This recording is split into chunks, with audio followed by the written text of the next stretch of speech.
hello friends good afternoon की खबर আপোনালোকৰ এই আমাৰ দুপৰীয়া সাজৰ কাৰণে ভাত বনাব আহিলো আৰু আজিনো কি বনাও আপোনাক দেখুৱাই আছো ৰব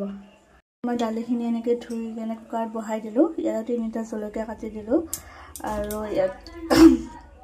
ইয়াতে মই উলকবি এটা আৰু অকমান পানীলাও দি দিলো দালিত আৰু নিমখ দি কেনে ইয়াতে হুইছেল দুটা মাৰি দেখাই আছো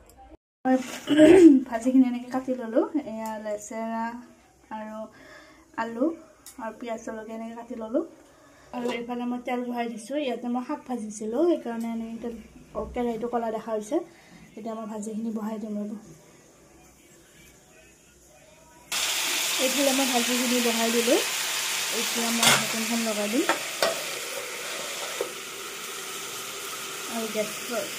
অকণমান কমাই দিম ভাজি হৈ গ'ল আৰু এতিয়া ভাজিখিনি নমাই দিম এতিয়া দালিখিনি সম্ভাৰ দি দিম আৰু এইফালে মই দালিখিনি সম্ভাৰ দি দিলোঁ এয়া আৰু আজি আমি দুপৰীয়া সাজ এনেকৈ খালোঁ আপোনালোকে কিহেৰে খালে কমেণ্ট কৰি জনাবচোন বাই বাই